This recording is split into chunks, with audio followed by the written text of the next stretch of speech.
มึงให้ไปนะมาแต่เสาเบิ่งผักบกมึงยังไงมาลาขึ้นไว้ไวละปลูกเนี่ยก็งามเนาะปลูกเนี่ยก็ขึ้นแตกหน่อแตกกอไว้ไวผักบกมันขึ้นงามเลยเด้อีโบดนก็คือสิขึ้นคักนั่นมาปลูกไปได้เฮิงต้นไม้เพิ่นเบิ่งเนาะ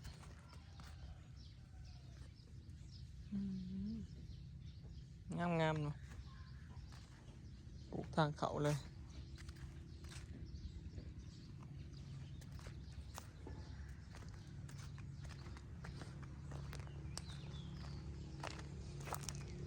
ป้าดมื้อนี้คือแปลกๆว่ามื้อนี้คือแปลกๆตื่นแต่เช้าไปอาบน้ำเพื่อนเอ้ยมาเกือบป่าแล้วก็แล้วจ้าฝนตกเฉพาะฝนจิกตกมื้อนี้ตื่นแต่เช้าคือเจ้าผม8 โมงแล้วนี่แล้วเช้าสุดของเจ้าแล้วแต่ละมื้อนั้น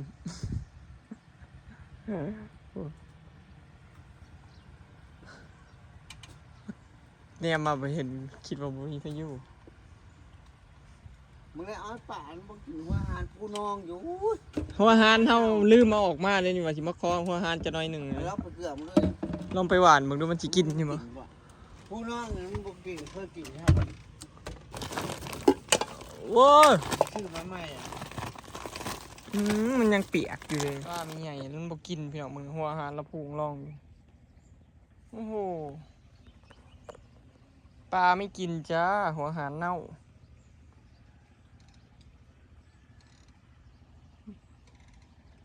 นี่นะมันเน่าแล้วนี่นะ มือถิ่มไปกัน โอ้ยได้ถิ่มมันไงได้ทิมกันแล้วนี่นะมันจุดขึ้นขาวเชื้อราล่ะชื่อไม่ไปเดี๋ยวมันเอาลงไปหวานเบิ่งก่อน ว่ามันสิกินบ่ฝนก็ตกลงมาอีกพี่น้องมื้อเช้านี่วัง7 โมงมาบาทหนึ่งคิดว่าสิแห้งเบิดมื้อนี่มาแล้วเพราะว่าเศร้าไปพี่น้องสวยมากนะครับเศร้าไปเบิ่งเปียกชุ่มเบิดตอนนี้ในบนนี้ยากจนโพดชวนเลยบ้านแล้วก็เจียวหมูเมื่อวานนี่ก็ออกอยู่พี่น้องแต่ว่าให้มันทำมาเก็บไปกินไปเดินมาเก็บบอกเพื่อนว่าอยากก็มาเก็บเอากินเลย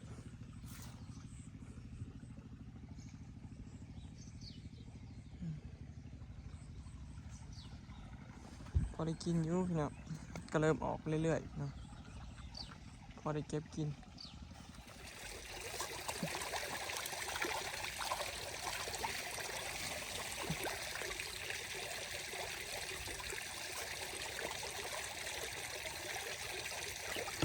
ปลานินข่อยจักไปทางไหนเบิด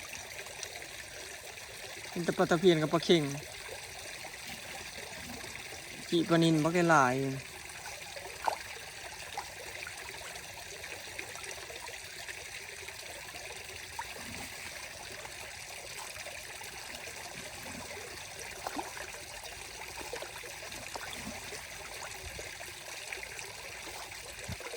นี่ก็กินอยู่พี่น้องของพอมันหิวเลยมันบ่เหลือ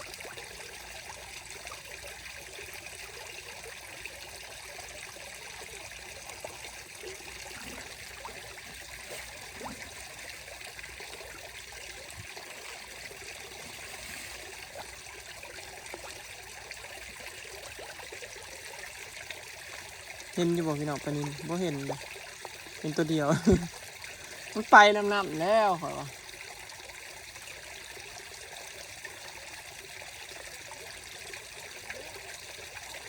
กินอยู่มันหิวเลย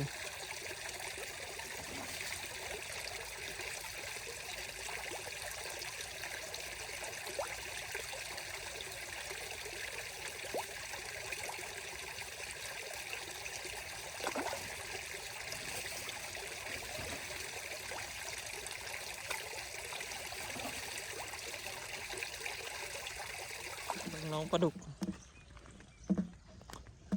น้องปลาดุก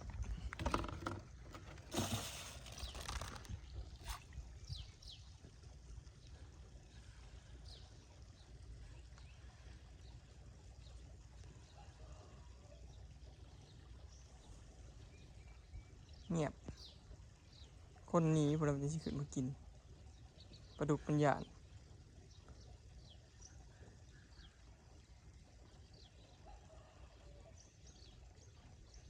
เงียบชิลีพี่น้องบรรยากาศอยู่บ้านสวนจ้าหลังฝนตกเมื่อเช้านี่บรรยากาศดีดีเย็นสบายเนาะเนี่ยเมื่อวานนี่ก็พากันปวดหัวก็สลอยจะเอาแบบใดดีเพราะว่าสิเอาใส่กระจกเบิร์ดบอหรืออะไรนะพี่น้องพอคิดไว้นะแล้วพอเขาไปซื้อไม้แล้วไม้มันบ่มีตามแบบนะก็เลยมันก็เลยยากที่จริงกะมันก็บ่ได้ยากนะพี่น้องแต่ว่ามันยากย้อนว่าเขาอยากได้ตามแบบเขานะแต่ว่าไม้เนี่ยบ่มีคือบอกว่าอยากใส่กระจกอลูมิเนียมเนาะประตูหน้าต่างนี่สิใส่เป็นกระจกและมันต้องมีไม้ค้ำไม้อหยังเกยอหยังเขาวงกบไว้และพอดีเขาไปซื้อมันบ่มีวงกบแบบที่เขาอยากได้ที่มันเป็นแบบไว้ใส่อลูมิเนียมส่วนหลายไม้นี่มันมีแต่แบบไม้ที่เป็นแบบว่าประตูไม้นะพี่น้อง คือแบบนี้คือแบบเก่านะแต่บอยบ่มักมันบ่งามเนาะก็เลยสุดท้ายก็เลยได้สั่งพิเศษแพงขึ้นไปอีกพี่น้องปกติวงกบอันหนึ่งมันสิตกอยู่อันละ7 บาท700 บาทเนาะแต่ว่าเราสั่งพิเศษนี่ตกอันละ900 บาทเพิ่มขึ้นไปอีก200ต่ออันได้พี่น้องต่ออัน บาทนี้หน้าต่างมันก็รวมแล้วหาเนาะหน้าต่างหาบานพี่น้องรวมแล้วสั่งหาบานรวมแล้วเนาะเพราะมีบานกระถุงทางหนาดินี่แหละถ้าเบิ่งพี่น้องว่าสิงามบ่อันห้องนี่ก็เรียบร้อยสร้างท่าเพิ่นเฮ็ดให้เรียบร้อยเพิ่นตัดไม้ต่อไม้แล้วเฮ็ดเป็นแบบบ่ได้เฮ็ดแบบเฮ็ดตามแบบเลยนะพี่น้องบ่ห้องนี้นะห้องทางหน้าเฉดเป็นเหลี่ยมแล้วก็เหลี่ยมไปอีกแล้วก็เหลี่ยมเข้าในอีกนี่บ่ได้เฮ็ดแบบบ่ได้เฮ็ดแอมแบบว่าสี่เหลี่ยมจึดเลยแบบนั้นมันขี้ลายเนาะมันเฮ็ดคือเถียงแบบนั้นคันเทือนแบบนี้แล้วสิงามเนาะเห็นบ่บางเทื่อแต่ว่าบ่ให้เบิ่งนี่ยังรู้สึกว่ามันอยากหน่อยโพดบอลเหลี่ยมนี่บ่อยากให้ยับมาอีกน้อยนึงคือแม่นแท้เดี๋ยวถ้าเบิ่งพี่น้องถ้าเบิ่งบัดบ้านวงกบเข้ามาพุ่นแหละว่ามาใส่แล้วมันสิเป็นแนวใดเนาะคาดว่ามันพอดีก็สิเอาแบบนี้เลยเนาะก็บ่ได้แกะจังซี่ถ้าเบิ่งบ้านกระทุ่งเขาสั่งมาเนาะ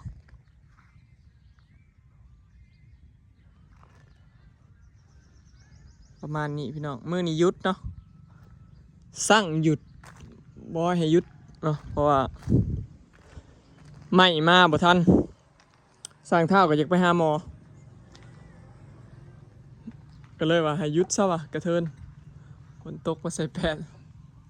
ใครแต่เอาขึ้นเทิงแล้วปูเรียบร้อยแล้วพอปูแล้วก็ล้างใหญ่เติบได้พี่น้องล้างบ่ได้น้อยๆเนาะเพราะว่าที่บอยอาศัยล้างใหญ่นี่คืออาศัยอยู่ลุ่มบ่ได้อาศัยอยู่เทิงเข้าใจป่ะพี่น้องถ้าทำให้ล้างน้อยนี่บ่แม่นว่า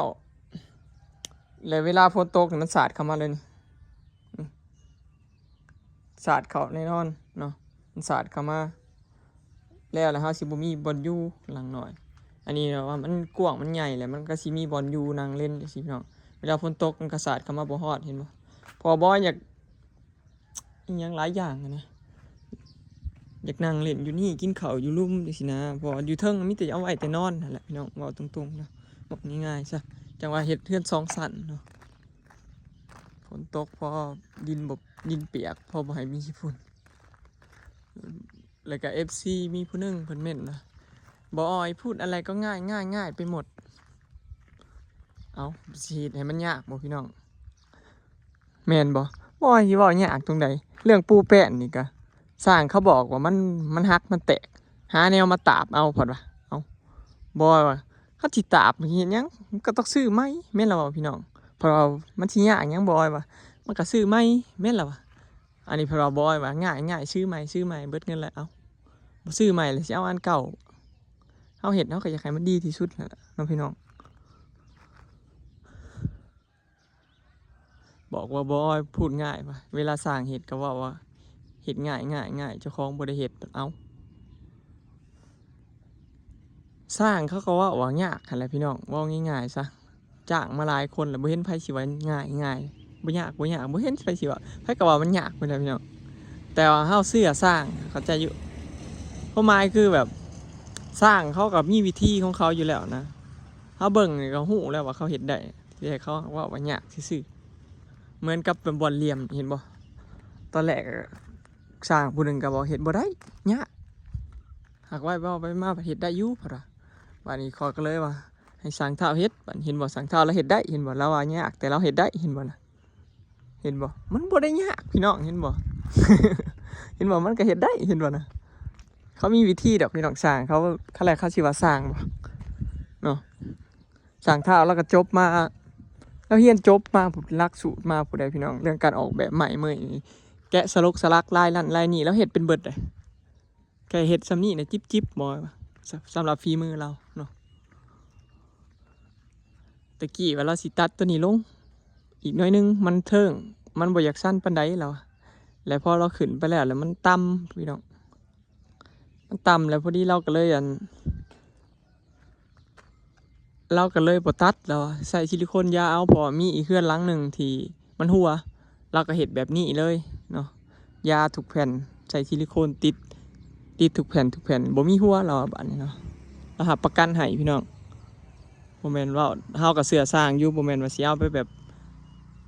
แบบบ่แม่นสิเฮ็ดแบบว่าตามใจเจ้าของไปเบิดดอกหลาย MFC เพิ่นเม้นว่าเฮ็ดแต่ตามใจเจ้าของบ่ตามใจสร้างบ่ได้เด้อมันก็แม่นพี่น้องเฮาก็บ่ได้ว่าสิแบบบืนเฮ็ดมันหัวกะยามันเฮ็ดไปโลดจังซี่นะบ่พี่น้องเฮาก็คุยกับสร้างละเอียดแล้วกว่าสิเฮ็ดแต่ละขั้นตอนนี่ก็บ่แม่นง่ายเนาะ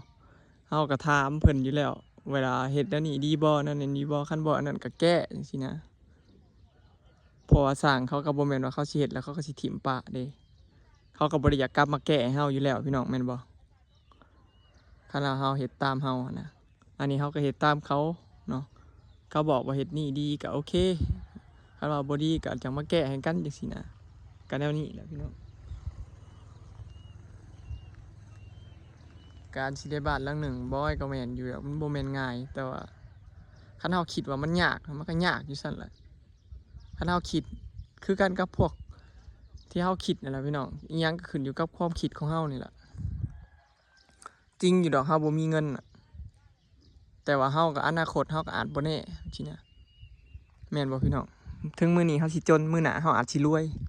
แม่นบ่คันเฮาคิดว่ามื้อนี้จนมื้อหน้าก็โอ้ยบ่มีคือหมู่ดอกคือเฮาคิดแบบว่าโอ้คนอื่นรวยเฮาก็อยากรวยคือคนอื่นเด้เพิ่นว่าเฮาบ่มีวาสนาดอกเว้าใส่เจ้าของนั่นแค่ความคิดเฮาส่ำนี้เฮาก็บ่มีแล้วแม่นบ่พี่น้องคนอื่นรวยได้เฮาเป็นหยังสิรวยบ่ได้แม่นบ่คนอื่นมีเงินเฮาก็ต้องมีได้เฮาก็สองมือสองตีนคือกันเนาะความคิดบ่อยนั่นนี่เด้อพี่น้องสมมุติมื้อนึงเฮ็ดไปเฮ็ดมาบ่มีเงินก็หยุดจบแม่นบ่แต่ว่าเฮาต้องเฮ็ดให้ดีที่สุดสมมุติว่าเฮาซื้อนั่นซื้อนี่แล้วเงินเบิดจุ๊บบ่เฮ็ดจุดนี่ถ้าได้เงินเฮ็ดจังซี่นะเพื่อนมันต้องเฮ็ดแนวนี้อยู่แล้วเนาะที่จริงเมื่อวานนี่ก็พากันเครียดเรื่องการออกแบบนี่แหละบ่ได้เครียดเรื่องเงินอย่างเดียวดอกเครียดเรื่องการออกแบบบ่อยากได้แบบตามแบบนะเรื่องหน้าต่างนี่พี่น้องสรุปก็ได้แล้วแหละเนาะบัดนี้ก็เหลือแต่แอมบัดนี้เนาะวงกบก็ได้แล้วประตูวงกบอัน2ห้องนี่ก็ได้แล้วเอาเป็น2ห้องเนาะเหตุการณ์ขัน2ห้องทั้งหลุมนี่ก็สิเป็นบ่อนนั่งเล่นนั่นแหละผูกเปนอนยังล่ะตามไว้บ่เฮ็ดคิดไว้นั่นล่ะเพราะว่าอาศัยอยู่หลุมเนาะบ่ได้แอมจังได๋ก็ฝากติดตามเป็นกำลังใจให้เด้อพี่น้องเนาะ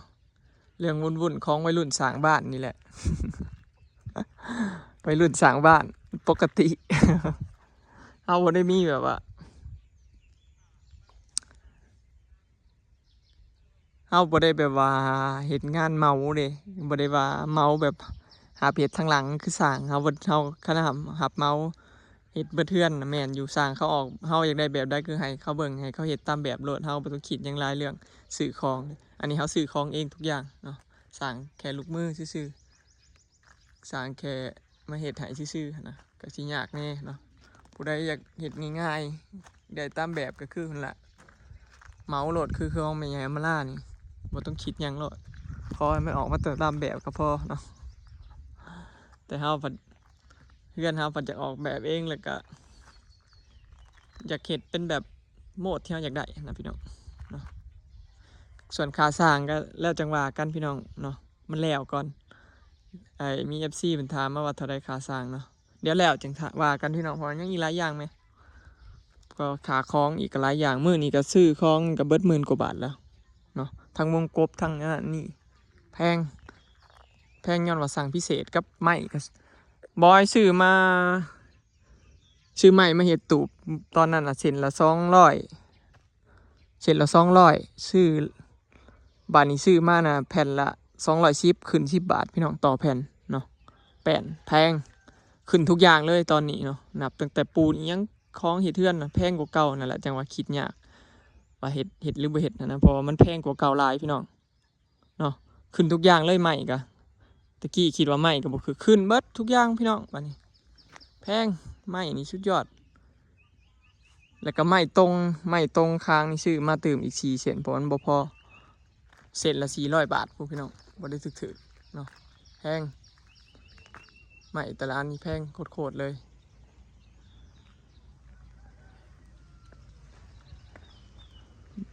บางคนก็คอมเมนต์ว่าเฮ็ดเฮาเฮ็ดชั้นเดียวน่ะก็เฮ็ดเรือนชั้นเดียวน่ะก็สิบ่เบิดหลายปานนี้ดอกพี่น้องมันบ่มีอันนะมันบ่มีอันแอมบ่มีปูแป้นนะเนาะมันก็สิประหยัดไปอีกแล้วก็ไม้เฮาก็สิเหลือคันเฮาเฮ็ดแบบชั้นเดียวนะแต่ว่าเฮาพัดมักแบบนี้เด้อพี่น้องเนาะบ่อยมักทรงนี้อยากได้แบบนี้นะแบบเวลาเขาขึ้นไปอยู่เทิงยืนอยู่สูงนั่งกินข้าวอยู่เทิงเนี่ยได้มุมเด้อได้วิวเนี่ยเทิงสูงคักเลยบ่อยมักแบบคล้ายๆคืออยู่หออยู่ยังเห็นบ่เฮาอยู่คอนโดยังก็อยู่สูงๆแนมมาแนมแล้วแนมเบิ่งนั่นเบิ่งนี่นะคักเลยนั่นแหละเนาะทักลุมก็ได้นั่งเล่นพร้อมนะหมู่คู่มาก็นั่งอยู่ลุ่มสินะพี่น้องหาโต๊ะแคมปิ้งมานั่งสินะความฝันกันนะใช้เวลา3 ปีกว่าเลยพี่น้องจื้ออยู่บ่บอยเคยเว้าเอาไว้ตั้งแต่สมัยอันเจพลาเพิ่นเฮ็ดบ้านสวนใหม่ๆเนาะช่วงเพิ่นเฮ็ดแล้วใหม่ๆแล้วเพิ่นปลูกนั่นปลูกนี่แล้วก็ต้นไม้กำลังเริ่มขึ้นนั่นเด้บอยว่าโอ้คักอะลีเจพลาเป็นแบบอย่างเฮ็ดคักอะลีบ้านสวนแล้วเนาะนั่นแหละเริ่มตั้งแต่จุดนั้นแหละบอยก็เลยว่าโอ้ข่อยก็อยากได้แบบคือเจ้าได้เอื้อยว่ะจักเสียงปานใดล่ะสิได้ว่ะสิพยายามเฮ็ดบ้านสวนว่ะหลังจากนั้นมาบอยก็มาปลูกอันนี้กับสลอยเตรียมไว้3-4 ต้นม่วงจื้อบ่พี่น้องตั้งแต่อ้อยเต็มอยู่แถวนี้แหละนั่นแหละจุดเริ่มต้นที่มาเฮ็ดอยู่นี่เนาะตะกี้ว่าบ่ได้เฮ็ดแบบทรงนี้ดอกเฮือนนะแต่ว่าเฮ็ดเป็นบ้านสวนแล้วพอดีเฮ็ดเฮือนอยู่ในบ้านเฮือนได้มากเฮือนอยู่บ้านแล้วก็เลยเปลี่ยนแผนมาเฮ็ดอยู่พี่เฮ็ดแบบนี้นะพอยังได้ใหม่เฮามันก็เหลือเด้คันเอาบ่เฮ็ดก็คือได้ถิ่มจังซี่นะใหม่ถิ่มพี่น้องครับบ่เฮ็ดใหม่ก็เลยเฮ็ดทรงนี้เลยซะเนาะออกแบบว่าทรงนี้เลยพอดีเฮาก็ได้ลูกพร้อมจังซี่นะมันเฮ็ดน้อยแล้วมันก็ครอบครัวเฮาก็หลายนะพี่น้องถือว่าหลายเด้อลิตใหญ่ขึ้นมาแล้วก็ห้องนึงอลิตแล้วอีแม่ได้ห้องนึงสิเผื่อเราอยากออกมาพอเฮือนเฮามันเป็นทรงนี้เลยเนาะอนาคตมันบ่แน่นอนเนาะเผื่อว่าได้ลูกอีกผู้นึงผู้2ผู้3จังซี่นะเผื่อรวย โอเคเนาะพี่น้องคลิปนี้ก็สิขอเก็บภาพบรรยากาศไว้สำนี้เด้อเนาะพี่น้องมื้อนี้สร้างหยุดงานเนาะเพราะว่าถาไม้มาส่งเนาะเขาสิมาส่งให้ช่วงบ่ายเพราะเขาถาวงกบที่เขาสั่งพิเศษนะดิคันเฮาวงกบที่อันนั้นมันมีมาเลยเนาะแต่ว่ามันสั่งพิเศษต้องถาเขาเฮ็ดให้เนาะประมาณบ่ายสั่งก็เลยบ่มามื้อนี้เนาะไปแล้วพี่น้องสบายดีขอบใจ FC ผู้สุขทุกคนเด้อเนาะที่ติดตามแล้วก็เป็นกำลังใจให้บ่ออยตลอดมาเด้อเนาะ สู่อีกอึดใจเดียวเนาะเหลือแค่แอมปูแป้นมุงหลังคาแล้วก็ทาสีเนาะแล้วก็เทพื้นอยู่ลุมแล้วเนาะก็ถือว่าแล้ว